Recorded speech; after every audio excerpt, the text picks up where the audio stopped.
Eh bien, Seigneur, nous avons chanté que tu étais digne. Nous avons lu les textes que tu es l'agneau immolé, et c'est à cause de cela que tu es digne. Parce que tu as accompli ce sacrifice pour te racheter un peuple de toute langue, de toute nation, de toute race, de toute tribu. Un peuple qui t'appartient, un peuple qui sera ensemble pour l'éternité. Maintenant, nous sommes dispersés, chacun dans nos communautés locales, et nous venons devant ta parole comme des bons disciples pour apprendre ce que tu as à nous dire. Nous allons regarder ce message sur la résurrection, et nous te demandons de réconforter nos cœurs, parce que plusieurs d'entre nous souffrent, mais nous te demandons aussi de nous donner de l'espérance avec ce message de ce matin. C'est au nom de Jésus que nous demandons pour ton intervention et ta conduite dans le restant de ce culte. Amen. Alors, je pense que le message de la résurrection est approprié non seulement parce que nous étions à Pâques il n'y a pas longtemps, mais parce que plusieurs d'entre nous ont perdu des êtres chers récemment, ou éventuellement, de toute façon, nous aurons à confronter le jour de notre propre départ de cette terre. Et si Pâques n'avait pas existé? J'avais dit la dernière fois que c'était une question hypothétique, comme « si je n'étais jamais né ». Mais en réalité, ce n'est pas une question hypothétique parce que c'est l'apôtre Paul dans 1 Corinthiens 15 qui a posé cette question à l'église de Corinthe. Il y avait dans cette église des gens qui ne voyaient pas la nécessité d'affirmer que Jésus était ressuscité physiquement. Ils pensaient peut-être que Jésus était ressuscité spirituellement, ils pensaient peut-être que le corps était inférieur et donc ils ne voyaient pas le besoin que Jésus ressuscite physiquement. Et Paul va poser cette question, et si Pâques n'existe pas, alors qu'est-ce qui arrive? Et lisons ce texte dans 1 Corinthiens chapitre 15, les versets 14 à 19. Et si Christ n'est pas ressuscité, alors notre prédication est vide, et votre foi aussi. Il se trouve même que nous sommes de faux témoins vis-à-vis de Dieu, puisque nous avons témoigné contre Dieu qu'il a ressuscité Christ. Or, il ne l'a pas fait si les morts ne ressuscitent pas. En effet, si les morts ne ressuscitent pas, Christ non plus n'est pas ressuscité. Or, si Christ n'est pas ressuscité, votre foi est inutile. Vous êtes encore dans vos péchés, et par conséquent, ceux qui sont morts en Christ sont aussi perdus. Si c'est pour cette vie seulement que nous espérons en Christ, nous sommes les plus à plaindre de tous les hommes. Et donc, Paul déduit au moins 6 conséquences de ne pas croire à la résurrection, de ne pas croire que Jésus est ressuscité. Et on en a examiné 3 la dernière fois. On peut mettre la diapositive en rappel. Paul a dit dans le verset 14 que notre message ou notre prédication serait vide. En d'autres mots, je perdrai mon temps à vous prêcher tous les dimanches matins.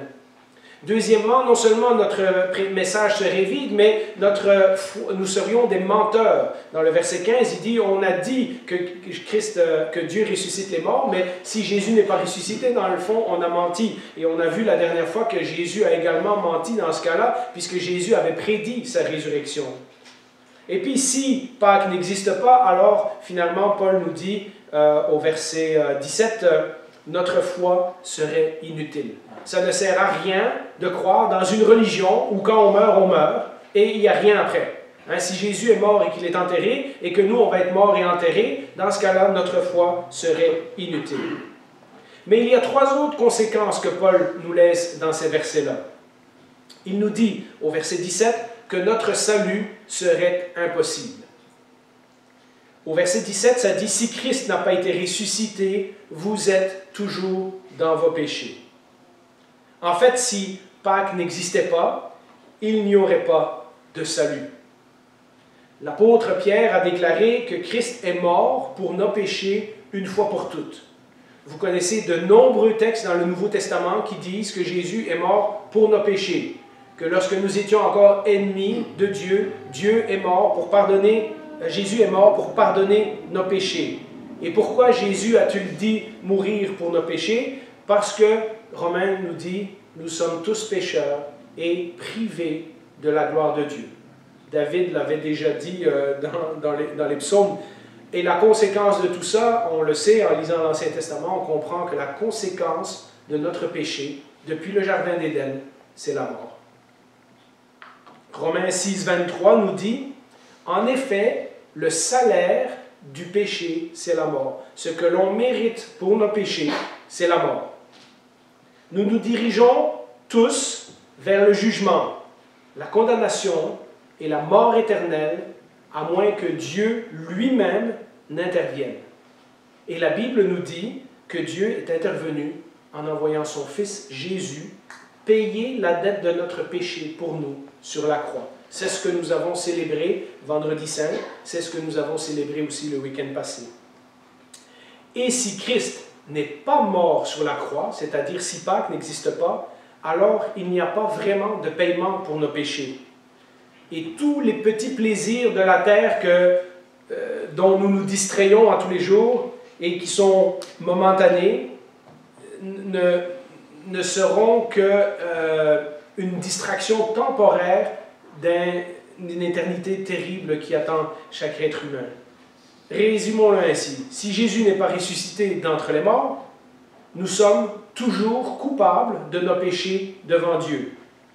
Si nous sommes toujours coupables de nos péchés devant Dieu, alors nous ne pouvons pas avoir de communion avec lui, puisque Dieu est saint et il n'accepte pas que le pécheur vienne avec tous ses péchés devant lui comme ça. Et si nous ne pouvons pas avoir de communion avec Dieu du tout, alors nous sommes séparés de ce Dieu qui est parfait et juste. Et si nous sommes toujours dans nos péchés, ce signifie aussi que Dieu nous tient encore pour coupables. Vous voyez, lorsque Paul dit tout cela, ce qu'il est en train de dire aux Corinthiens, vous pensez que la résurrection de Jésus n'est pas importante. Mais pas de résurrection, pas de pardon. Pas de pardon, pas de communion, pas de relation avec Dieu. Mais tantôt, je vous ai délibérément laissé en suspens dans Romains 6, 23. Remettons le Romains 6, 23. Ce verset nous dit en effet, le salaire du péché, c'est la mort. Mais le don gratuit de Dieu, c'est la vie éternelle en Jésus-Christ, notre Seigneur. Comme on le disait la dernière fois, il y a la mauvaise nouvelle, mais il y a la bonne nouvelle. Et voilà pourquoi notre message est puissant. Ce qui s'est passé le matin de Pâques, c'est-à-dire la résurrection de Jésus, le fait que Jésus est littéralement sorti de son tombeau, confirme ce qui s'est passé vendredi après-midi. Confirme que Jésus est bel et bien mort pour nos péchés, que nos péchés ont été payés et que nous sommes dorénavant réconciliés avec Dieu. Si Jésus a dit vrai sur sa résurrection, il a dit « je vais mourir et je vais ressusciter », alors il a dit vrai sur le pardon de nos péchés également. La résurrection prouve que nos péchés peuvent être et sont pardonnés. Alors laissez-moi vous poser la question ce matin, êtes-vous persuadé que vos péchés sont pardonnés? Si Pâques n'existe pas, il y a une cinquième conséquence. Et Paul l'a dit au verset 18, « Nous n'aurions aucun espoir de vivre après cette vie. » Au verset 18, il dit, « Par conséquent, ceux qui sont morts en Christ, mais on peut dire aussi, lorsque nous mourrons, en étant des croyants, sont aussi perdus. » Jésus, lorsqu'il parlait à ses disciples, et vous connaissez ces versets-là, a enseigné qu'il y avait un avenir pour l'humanité, qu'il y avait un royaume de Dieu, qu'il y avait une résurrection, qu'il y avait une place dans le royaume de son Père, et une place pour être toujours avec Dieu. Dans Jean 14, 3, et puis tout ce chapitre de Jean 14, il le mentionne à différentes façons, à différentes reprises. « Et puisque je vais vous préparer une place, je reviendrai et je vous prendrai avec moi, afin que là où je suis, vous y soyez aussi. » Donc Jésus n'a pas simplement dit « je vais mourir sur une croix pour rien », à cause que mon message dérange les chefs religieux. Il n'a pas dit simplement « je vais mourir pour vos péchés » et puis plus rien. Il a dit « je vais mourir, mais après 3 jours, je vais ressusciter. Et je m'en irai vous préparer une place et je reviendrai vous chercher. » Voilà le message complet de ce que Jésus disait. Mais, revenons à la question de Paul. Si Christ n'est pas ressuscité d'entre les morts, alors nous non plus ne pouvons pas nous attendre à être ressuscités. Ni tous les chrétiens qui sont morts avant nous. Vous voyez, le message de Jésus, c'est, oui, dans un premier temps, le pardon des péchés, grâce à ce que Jésus a fait sur la croix, mais aussi la promesse d'une résurrection grâce à ce que Jésus a fait le dimanche de Pâques. Vendredi Saint est à propos de la mort de Jésus, mais dimanche de Pâques est à propos de la résurrection de Jésus. C'est pour ça que nous fêtons tout le week-end de Pâques. Nous n'arrêtons pas simplement à Jésus sur la croix. Nous allons jusqu'au dimanche matin où Christ est sorti du tombeau.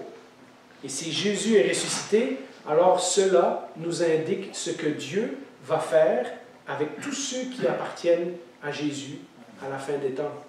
Il va un jour nous redonner un corps comme il l'a donné à Jésus. Vous savez, le Nouveau Testament est plein de promesses de ce qui nous attend après, des promesses qui seraient futiles si Jésus n'est pas ressuscité. Apocalypse 21:4, un de mes versets préférés dans la Bible, « Il essuiera toute larme de leurs yeux, la mort ne sera plus, il n'y aura plus ni deuil, ni cri, ni douleur, car ce qui existait avant a disparu. » Si Jésus a vaincu la mort, alors nous le pouvons aussi. Quand nous mourrons ici-bas, comme on l'a dit dans d'autres messages, nos âmes s'en vont avec Jésus instantanément. Nos corps sont au repos en attendant le jour de la résurrection finale, le jour où Jésus fera tout de nouveau. Alors, mes amis, il y a des sérieuses conséquences si on croit que Jésus n'est pas ressuscité. Et peut-être celle qui parle le plus à nos citoyens modernes aujourd'hui, puisqu'on est beaucoup centré sur notre vie actuelle, sur le monde d'aujourd'hui. La sixième conséquence, c'est que notre vie, déjà ici, serait sans espoir. C'est ce que Paul dit au verset 19. Si c'est pour cette vie seulement que nous espérons en Christ, donc si tu es religieux maintenant, mais quand tu meurs, ça ne fait aucune différence, alors nous sommes les plus à plaindre de tous les hommes.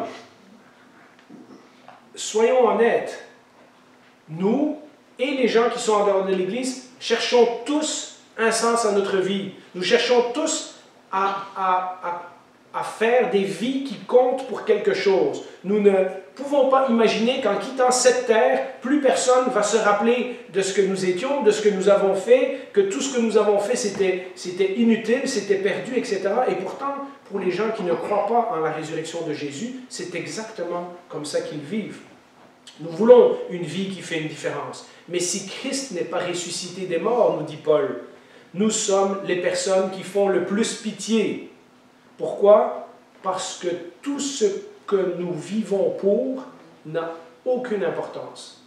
Si nous ne sommes que le produit du hasard et de l'évolution, quand nous mourrons et que nous retournons dans la terre en poussière, nos enfants, nos petits-enfants et peut-être une autre génération après va se rappeler de nous, mais ensuite nous allons disparaître de l'histoire de l'humanité pour toujours.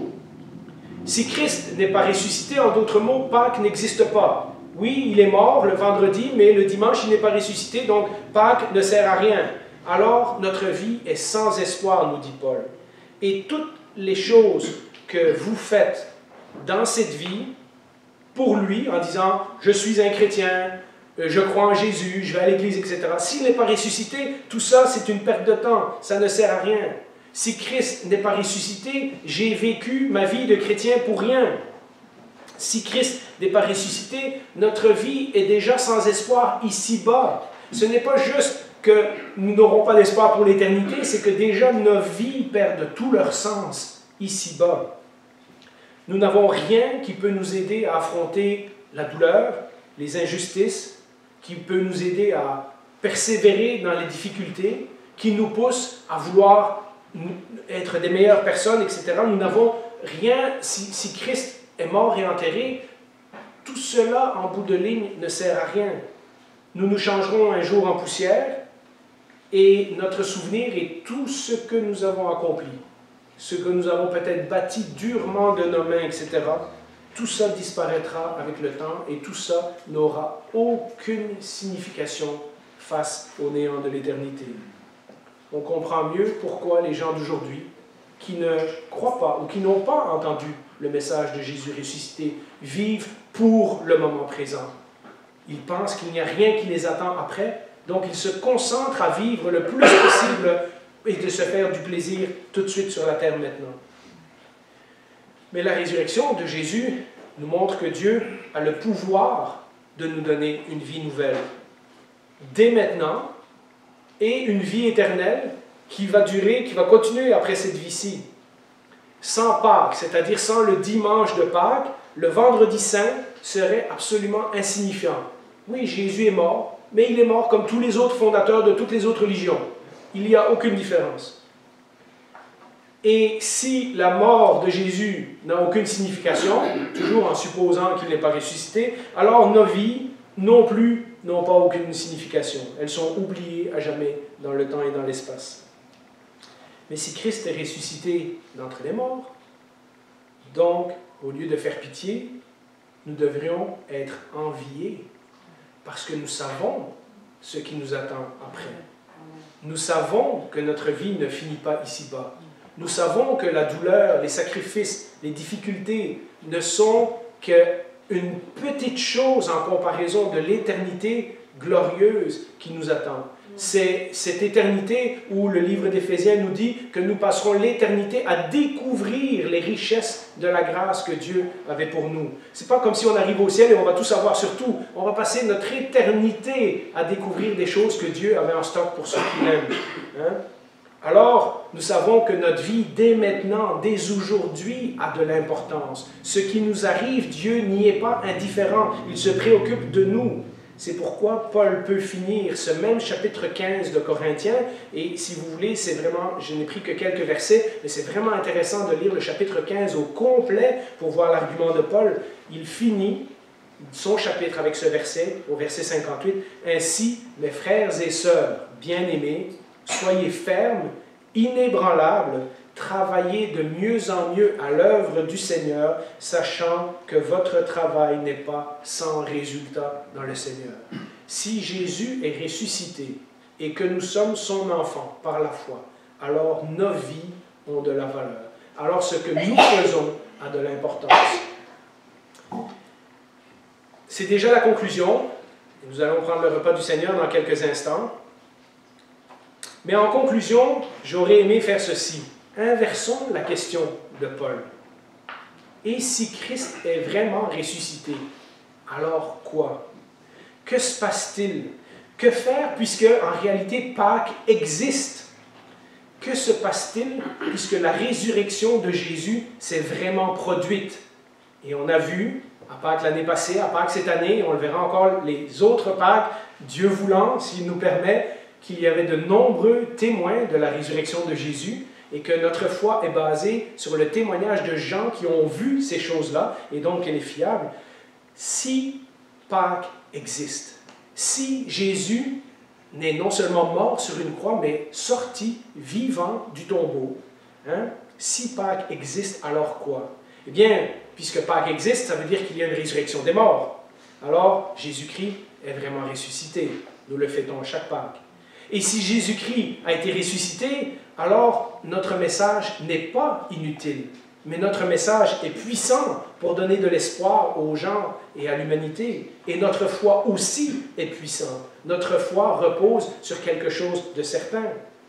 Alors, si Christ est ressuscité, nous ne sommes pas de faux témoins, mais nous sommes de vrais témoins de Jésus-Christ, qui disons honnêtement que Dieu a ressuscité Jésus-Christ, que Jésus a été élevé au ciel et qu'il reviendra chercher ceux qui l'aiment et rétablir la terre et les cieux. Si Christ est ressuscité, alors nos péchés sont pardonnés pour toujours, si évidemment nous avons mis notre foi dans le sacrifice de Jésus. Si Christ est ressuscité, si Pâques existe, alors ceux qui sont endormis en Christ avant nous sont en sécurité dans ses bras. Si Pâques existe, alors nous vivrons éternellement, même si nous mourrons dans cette vie. Si Pâques existe, alors notre vie a un sens et a une direction.